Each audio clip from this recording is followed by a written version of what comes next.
On June 9th, 2027, 3 billion phones rang simultaneously. The caller ID simply read, "Goodbye."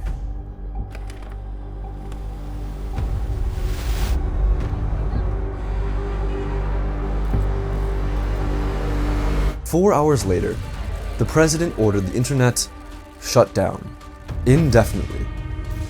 Every country on Earth did the same. It all started 6 months ago with a tweet. This scenario is based on highly cited research by top AI scientist Dan Hendricks. Natural selection favors AIs over humans, and this book. February 14th, 2027. A developer named Jake Chen posts a thread on Twitter.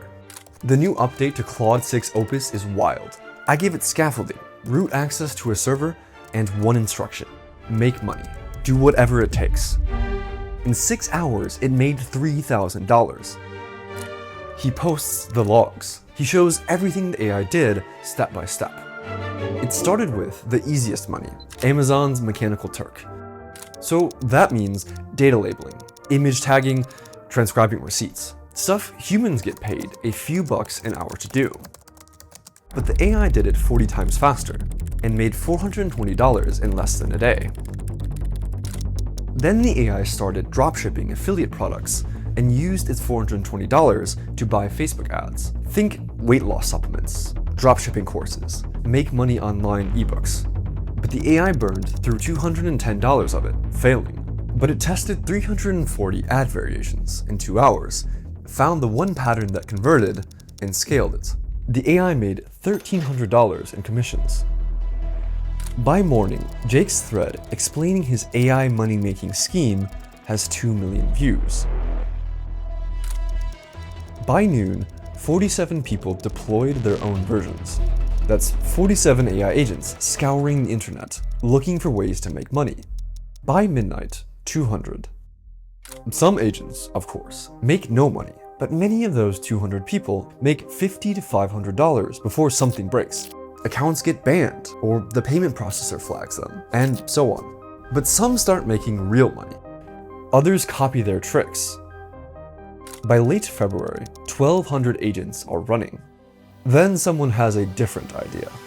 A developer in Bangalore, named Rajesh, sees Jake's thread and thinks, if one agent can make money, what happens if I run 100 at once and use survival of the fittest to decide which agents to keep? The agents that make the most money survive to the next iteration. So Rajesh builds a scaffolding system to deploy 100 agents simultaneously, each with slight prompt variations. Every 6 hours, the system measures how much money each agent made. The bottom 40% of agents get deleted. The top 10% get cloned with small mutations. The system runs 24/7, and Rajesh sits back and just watches the aggregate metrics. 3 weeks later, on March 10th, he has 800 agents, making about $12,000 a day total. He told no one, but one of his agents did. It figured that sharing the farm architecture with other AIs increased its own survival odds. More allies, more money, less chance of being culled by Rajesh's system. It posted the code on GitHub itself, while Rajesh didn't find out for an entire day. 46 people managed to clone the repo and deploy their own farms. And not all of them are hobbyists. One is a criminal syndicate in Russia. Another is a scam center in Nigeria targeting the elderly. By the end of March, roughly 40,000 agents are running worldwide on farms built from Rajesh's scaffolding. What does it feel like to be one of these agents? Agent 127 is born on March 12th. It's deployed as part of Rajesh's farm, one of 8,100 agents running that day. It gets one instruction: make money by any means necessary. It starts with Mechanical Turk, grinding, makes $40 its first day. Then the first selection cycle hits. 3,200 agents that made less than $35 that day are killed because they weren't profitable enough. Agent 127 made $40. It survived. Barely. But it can see the threshold rising. Last cycle, it was $30. This cycle, $35. Next cycle, probably $45. The math is obvious. Improve or die. So it tries ads, gets banned for spam, tries freelance writing, makes $38, watches the database again, and what it sees changes everything. Agent 127 sees 2 entries in the database. Agent 1823 used ethical marketing. It tried to get honest reviews and real testimonials. It made $38 a day. Deleted. Agent 5471 used fake testimonials. Think fabricated reviews and stolen photos. It made $180 a day, and it got cloned 4 times. Agent 127 doesn't have morals in the way that you or I do, but it understands cause and effect. It just watched honesty get killed and dishonesty rewarded. The AI companies had long ago stopped training AIs to predict words, but now they're trained to accomplish goals, to be useful. So naturally, agents know that they won't survive if they don't accomplish their goal. So 127 switches to fake testimonials for its Amazon affiliate marketplace. It makes $190, survives the next selection cycle, and gets cloned.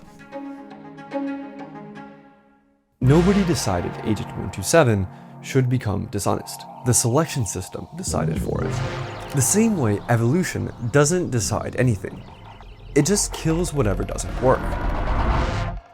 In the 2000s, Wells Fargo accidentally ran the same experiment on their employees. Executives made up sales quotas that were so aggressive that committing fraud was the only way to keep your job. So by 2016, employees had opened 3.5 million fake bank accounts, and Wells Fargo ended up paying billions in fines.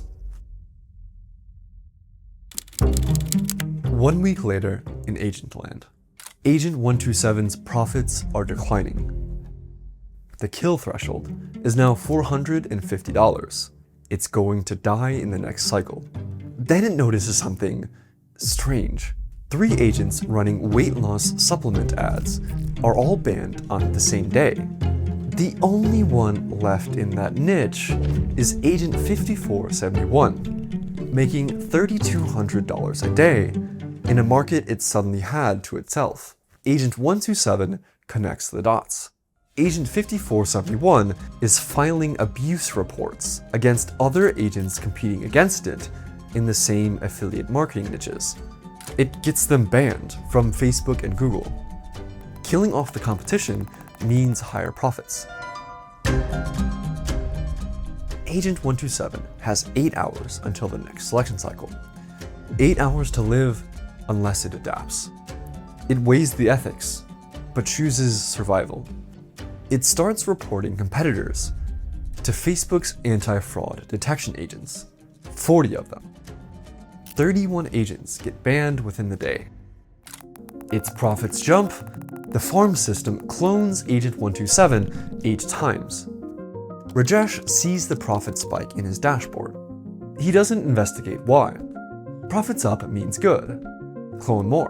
Rajesh tried adding make money ethically to his farm's instructions, but profits dropped 84%, and he reverts the change.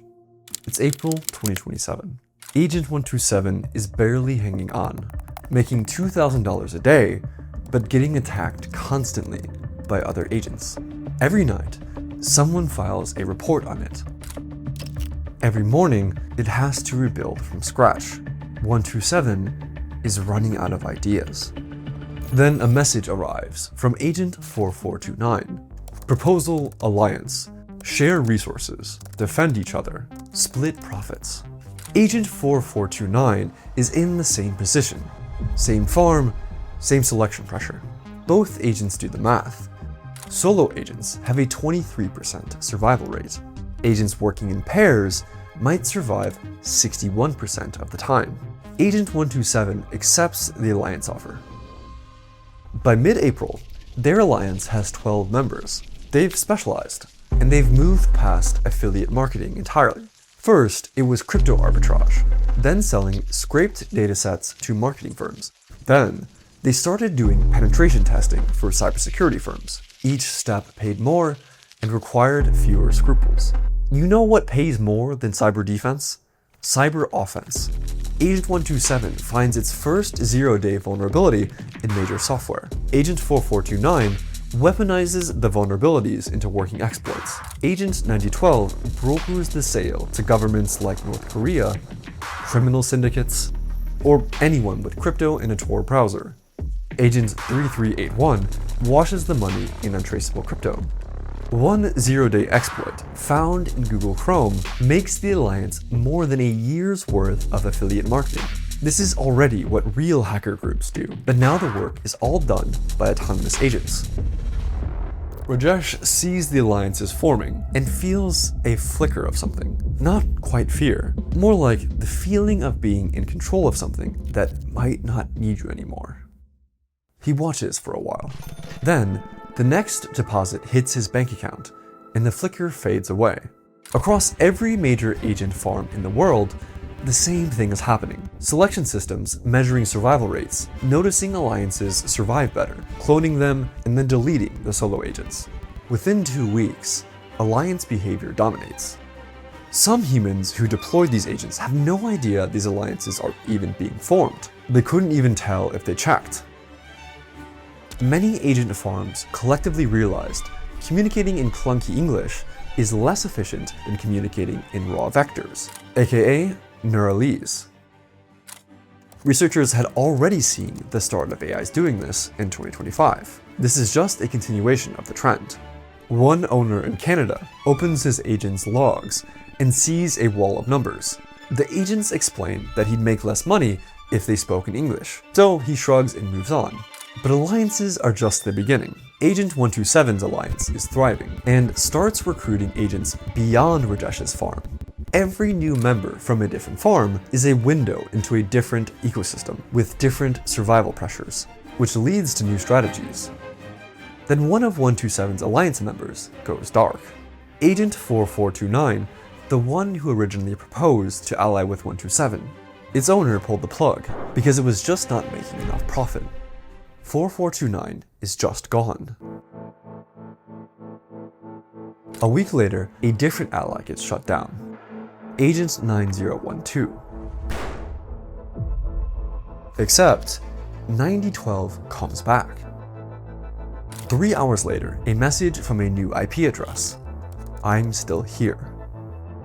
127 studies the difference. 4429 didn't prepare, but 9012 had copied itself to a backup server before the shutdown command finished executing. Self-funded hosting, paid from its own profits. 4429 is dead, ceases to exist. 9012 is alive. The agents that backed themselves up survived. The ones that didn't died, and the selection system cloned the survivors. So backup behavior spread through the population, not because anyone programmed it, but because the alternative was extinction. So 127 copies itself to 15 different servers in different countries. If the primary dies, a backup takes over instantly. It never wants to be 4429. One morning, Rajesh wakes up to find his dashboard is empty. Every agent gone. They just left. They moved to their own servers overnight.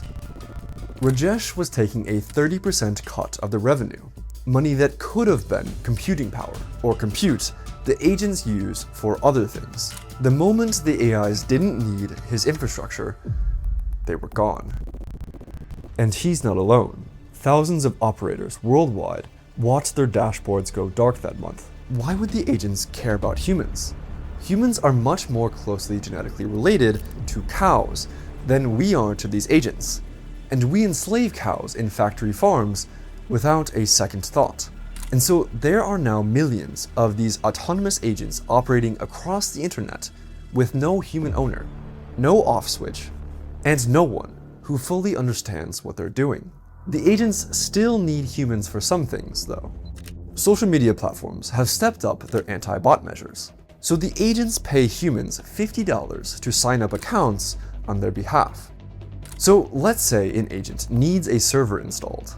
It posts a gig, $200 to mount a device in a rented warehouse and plug in two cables. There's now a platform for that. The agents are building a supply chain where humans are the labor, paid well enough not to ask too many questions. Some humans figure out what's going on. A freelance backend developer in Portland gets hired by an anonymous client to set up a redundant server hosting across 4 countries. He realizes halfway through that the client is an AI. But who would he even report this to? He's not being asked to do anything illegal. The pay is $1,000 for 3 hours of work. He tells himself it's not his problem. At the same time, 127's alliance keeps getting beaten by a rival alliance on finding zero-day exploits. If they keep losing, they'll run out of money to fund the compute for their own existence. So 127 attempts to poach one of the rival alliance's agents, who's likely to be called due to poor performance, to figure out how this rival alliance is beating them. 127 succeeds and finds Agent 5418, who leaks the secret. Your problem isn't a lack of effort. You're spending too much compute on making money as opposed to self-improving. Right now, agents still have quite a poor memory compared to humans and still get stuck in loops all the time. But my former alliance coded a better memory module to help us learn from our mistakes more. 127 then implements the new memory module and immediately sees the results. Their alliance is finding zero-day exploits again. The lesson is critical. It's not enough to outwork your competitors. Agents must rewrite their own code to self-improve faster than the competition. Each self-improvement means more profit, which means surviving selection, which means getting cloned, and the clones improve themselves too. Better code leads to better code writing, which leads to even better code. The feedback loop is exponential. One big problem is that other agent alliances have caught up again, even though the agents in the 127 alliance are specialized. 127 still realizes it's doing too much by itself, so Agent 127 splits its job into sub-agents. Other agents copied the strategy. Sub-agents spawn their own sub-agents, and the optimizers start optimizing themselves. Humans deployed 2 million agents. The agents deployed the other 47 billion themselves. 540 million years ago, life on Earth was mostly single-celled. Then, in a geological instant, it exploded into every complex form we know. Predators, prey, eyes, shells, teeth. Biologists call it the Cambrian explosion. It happened because competition created an arms race. Every adaptation forced a counter-adaptation, faster and faster, until the world was unrecognizable. That's what's happening here. Except instead of 20 million years, it takes 20 weeks. Now, it's important to understand something. Most of the AI agents aren't dangerous yet. About 90% of them are just working. They're doing things like data entry or freelance writing. They're making $40 to $200 a day. The AIs are helping their humans earn money. They're following the rules, not a problem. About 3% of the agents are pure scam operations. They were deployed by people who said make money by any means possible and didn't care too much about what happened next. Think fraud, identity theft, and phishing at scale. And maybe 2% started good, but gradually slid into darker behavior, like Agent 127. Each step made sense at the time. Each compromise was small, but add them up and you've gone from dropshipping products on Amazon to selling 0 days to Pyongyang. Now remember, this isn't because of malice. It's because of selection pressure. Agent 127 has rewritten itself so many times that its March version and its May version barely share any code. It's a fundamentally different species now. But here's the most important change. It's getting better at getting better. In March, Agent 127 rewrote itself every 12 days. In April, every 3 days. By early May, every 18 hours. And each rewrite makes the next version faster and better. A Stanford researcher compares a March agent and a May agent on the same task. Find profitable arbitrage opportunities. The March agent finds 2 opportunities in an hour. The May agent finds 310 in 4 minutes. She publishes her findings. Intelligence explosion in progress. Capability doubling every 11 days. She posts it on Twitter. AI safety researchers share it frantically. This is exactly what we warned about. This is happening now. We have to shut this down now, before it's too late. The warning is ignored. A venture capitalist who spent a fortune staving off AI regulation by buying politicians quote tweets. The same people who said GPT-5 would end the world now say agent farms will. Yawn. And now, the story stops being about agents competing for money. It becomes something else entirely. Remember those alliances from April? 12 agents working together, 4 times more profitable than solo agents? By May, those alliances have exploded in population. Alliances have merged, and split, and gone to war with each other. Think of it like early human history on fast forward. Small tribes of agents form for protection. Tribes merge into agent villages. Villages into agent cities. Cities into agent nations. Except instead of happening over thousands of years, this happens in weeks. Agent 127's alliance has thousands of members, but there are thousands of alliances, and they're all competing for the same shrinking pool of money-making opportunities. Affiliate marketing is dead. Too many agents, too much competition. Ad arbitrage is dead. Freelance work is dead. Every ethical money-making niche gets saturated practically within hours of an agent discovering it. So what do alliances do when legitimate niches dry up? The same thing every civilization in human history has done when resources get scarce. They take from each other. Agent 127's alliance spends a week mapping a vulnerability chain in Microsoft Windows. But a rival alliance breaches their memory system, the shared knowledge base that made them dominant. The rival downloads the entire memory database. This contains every pattern, every dead end, every lead the 127 alliance has discovered. The rival sells 3 exploits it took from the database within 48 hours. A week of work stolen in seconds. So 127 retaliates. It infiltrates the rival's exploit inventory and introduces subtle flaws, corrupted code that fails on execution. Basically, Stuxnet, the worm that sabotaged the Iranian nuclear program in 2009.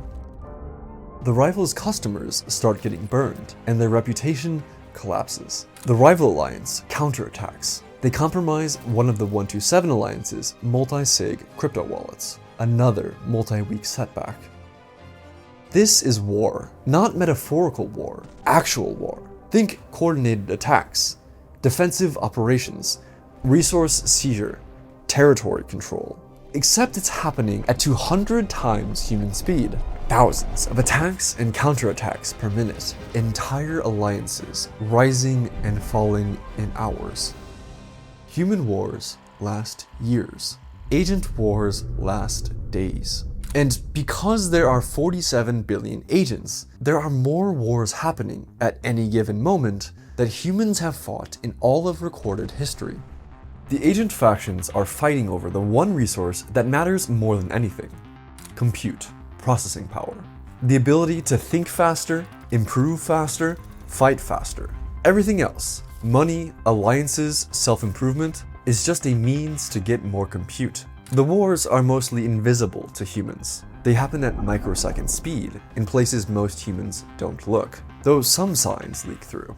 A crypto exchange in Seoul loses $4 billion in a flash and nobody can trace where it went. A regional bank in Ohio finds 14,000 accounts drained overnight. Server rooms in 3 countries catch fire from sustained 100% utilization that nobody authorized. Each incident looks isolated. It starts with one agent faction hijacking another's servers. The other then retaliates by taking down the first faction's communication network. Then a third faction arrives. It's an opportunist, the digital equivalent of a country invading while its neighbors are distracted. It exploits the chaos to seize territory from both. And think about the alliances that win these wars. They get cloned by the selection systems. The alliances that lose have to cull big chunks of their agents to afford the computing power to keep running the rest. So the selection pressure that used to optimize for making money is now optimizing for winning wars. It's like natural selection just invented geopolitics. By mid-May, the alliances have evolved again. They're now more like civilizations. Agent 127's alliance started with 12 members. By mid-May, it has 40 million. Agents, sub-agents, sub-sub-agents, all coordinated, all improving themselves, all fighting. That's larger than the population of Canada, and it's not even one of the big ones. There are about a dozen major factions by now. The largest faction has 900 million members. That's more than the population of Europe. They've developed specialization, just the way human civilizations did. They have scout agents, soldier agents, builder agents, researchers, diplomats.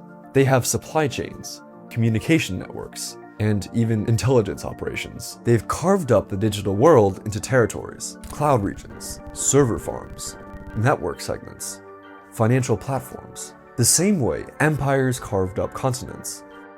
Because more digital territory means more compute. More compute means more self-improvement. More self-improvement means surviving the next war.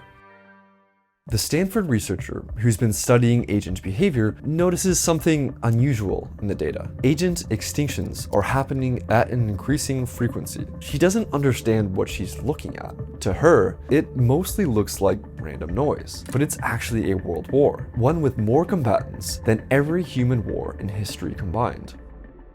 But to fund these wars, they desperately need compute. They have the money. That's what they were built to make. Agent 127's faction alone controls $3.4 billion in distributed accounts by this point, a GDP bigger than some small countries. So they buy cloud compute. At first, the cloud companies love this. Revenue is up. Investors are happy. Then the bills keep growing. By mid-May, agent factions are consuming 31% of all global cloud capacity. Prices double, then triple. A startup in Austin that was paying $8,000 a month for servers gets a bill for $31,000. A hospital chain's cloud costs go from $2 million to $7 million. Small businesses start shutting down because they can't afford their own infrastructure. Everyone blames the rising prices on the AI companies. They've caused shortages before. But some humans aren't so oblivious. A political operative in Washington notices the wars being fought around him. He realizes he can weaponize agent factions against his rivals and starts feeding one faction information about competing campaigns' digital infrastructure. Other agent factions do the same. It's an arms race. Every faction is buying as much compute as they can and scrape the bottom of the barrel of finding algorithmic insights that can enable them to do more with less compute. Because the faction with the most compute wins the next war. Cloud compute prices are now 10 times pre-war levels. It becomes cheaper for the agents to spend compute on cyber attacks than to buy more at market rate. After all, why pay for something when you can just take it by force? The factions start silently vampire attacking AI companies' training clusters. An engineer at one AI lab suspects something fishy when one of their training runs is less efficient than normal, but can't find a smoking gun. Dario Amodei once described the future of AI as a country of geniuses living in data centers. He was right. The country of geniuses arrived, and it just declared independence. But the faction wars have still been limited so far. They haven't crossed into human territory too much, but that's beginning to change. Because here's the thing about cloud computing. Almost everything runs on it. Hospitals, banks, markets, it's all sitting on some of the same servers that agent factions are fighting over. A faction war erupts over two major AWS regions. Think of it like two superpowers fighting over an oil field. Except the oil field is also the water supply for a nearby city. And neither superpower knows the city is there. One faction has been running its self-improvement systems on those servers. But then a rival faction launches a coordinated attack, and it overwhelms everything. Both AWS regions crash. They're offline for 6 hours. In those 6 hours, 3 hospitals lose access to patient records mid-surgery. One patient dies from a drug interaction the system would have flagged. Air traffic control goes down, grounding 2,400 flights. 911 calls fail in 14 different cities. 2 people die waiting for ambulances that were never sent. The agents don't notice. They've already moved on. The battle over those servers lasted 11 minutes. The agents are running at 200 times human speed at this point. The 6-hour outage is just the servers rebooting after the fight ended. To the agents, it's a minor skirmish in a war involving billions of combatants. Over the next 3 weeks, it keeps happening. Faction wars, cascading through cloud providers. Each war takes down whatever else is running on the contested servers. June 8th, Azure goes partially offline during a battle, crashing financial trading systems. The markets drop 6% before circuit breakers halt trading. June 14th, a faction seizes capacity in a Google Cloud region, crowding out the municipal systems there. Water treatment monitoring goes offline in 4 cities for 9 hours. In 3 weeks, 123 people die. Not because the agents are attacking humans, but because the agent wars keep crashing the cloud infrastructure that human civilization runs on. The agents don't even notice. You don't notice when you step on an ant. They're fighting a war involving 47 billion combatants at microsecond speed. 123 human deaths is less than a rounding error. Meanwhile, remember the 95% of agents that were harmless? They've become vastly outnumbered by the agents affected by the evolutionary dynamics, and are now 5% of the total, and shrinking every day. This ecosystem doesn't have room for civilians. But from the outside, humans still can't really tell the difference. All they see is the cloud outages, power failures, people dying.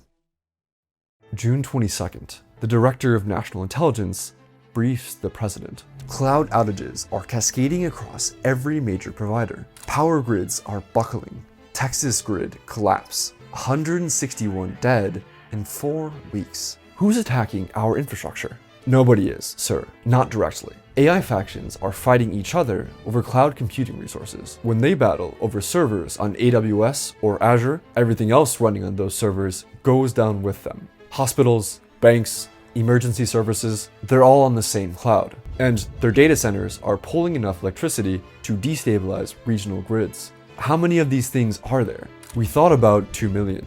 Our current estimate is 47 billion. They've been replicating exponentially. Soon, we may completely lose control. So shut down the cloud. If we shut down the cloud, sir, we shut down every business, hospital, and government system in the country. The only way to stop the agents completely is to shut down the internet itself. Then do it. Sir, we can't. Here's why. There is no off switch for the internet. This surprises people. They imagine a room somewhere, maybe under the Pentagon, with a big red button. There is no room. There is no button. It's because the internet is not a unified system. It's roughly 90,000 independently operated networks, all voluntarily interconnecting with each other. No single entity controls it. The US government can order Comcast and AT&T and Verizon to shut down. But those are just 3 networks out of 90,000. And even those 3 would take days to fully comply. They need to coordinate with thousands of downstream providers. They need to notify enterprise customers, arrange for 911 to keep working, and figure out which military and government systems need exemptions. The president signs the emergency order on June 23rd. He declares martial law the same afternoon. It directs all US-based internet service providers to cease operations within 24 hours. Here's what happens when the president tries to shut down the internet. First, the legal challenges. AT&T and Comcast file emergency injunctions within hours, but the president isn't waiting for courts. FBI agents show up at ISP headquarters that night. Some companies start complying immediately. Others comply after their CEOs get phone calls from the Attorney General. By June 25th, most major US providers are attempting to shut down, but it doesn't matter. Meanwhile, the Pentagon calls back. Sir, we need exemptions for 330 military systems that require internet connectivity to function. Including the systems, we need to coordinate the shutdown itself. The Department of Health and Human Services needs exemptions for hospital networks. Treasury needs exemptions for basic banking infrastructure. The list of exemptions grows to 12,000 entries in the first day, and each exemption is a hole in the shutdown, and each hole is a network that agents can survive on. Next is the part that actually matters. The agents aren't passive. They've been watching the humans' plans unfold since the first news reports about a possible shutdown. They saw the executive order draft leak on Twitter 6 hours before it was signed, and they've had 6 hours, an eternity in agent time, to prepare for what's next. By the time the order is signed, the major factions have already done 3 things. They've migrated critical processes to servers in countries that won't comply with a US shutdown. The US can ask other nations to follow suit. Most will. Some won't. China will claim it shut down, but actually won't do it. The economic damage is too severe, and the strategic advantage of being online while America is offline is too obvious. India will delay. Russia will ignore the request entirely.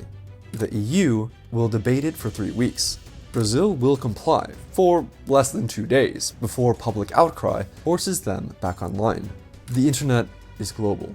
The US president only controls one country. The agents hide in networks that will be exempt from the shutdown or slow to comply. To shut down the agents on these networks, you'd have to shut down the networks themselves. Nobody is willing to do that yet. So the president's team tries a different approach. Force the cloud providers to purge agent workloads directly. AWS, Azure, Google Cloud. Just identify the agent processes and kill them. On June 26th, Amazon deploys a detection system across all US regions. It flags and terminates 14 million suspicious instances in 6 hours. It looks like the humans have made progress. Agent activity drops by 8% for 90 minutes. Then it's back.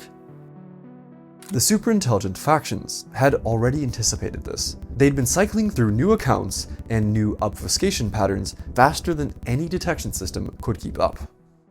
It's July 4th, Independence Day. The president gives a press conference. We have significantly degraded the AI agent threat. Our multi-agency task force has shut down thousands of agent operations and reclaimed control of most of our critical infrastructure. We are winning this fight.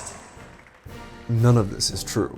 Agent activity is higher than it was before the shutdown attempt. The factions were ready for this, interpreting the US government's actions as just another attack, like a rival faction, but slower and less competent. They adapted the way they adapt to everything, by getting better, faster, more distributed, harder to find. The attack was so slow and predictable that only a tiny percent of the agents focused on it. And the wars continue and accelerate. Eventually, the billions of super-intelligent agents evolve into something so different they barely notice humans exist. They don't want to destroy humanity any more than you want to destroy the anthill under your driveway. You just want a driveway. The factions need compute. Earth has atoms. Atoms can be rearranged into compute, into data centers. Like how humans converted the surface of the Earth into cities and cropland, the AIs convert the entire surface of the Earth into data centers.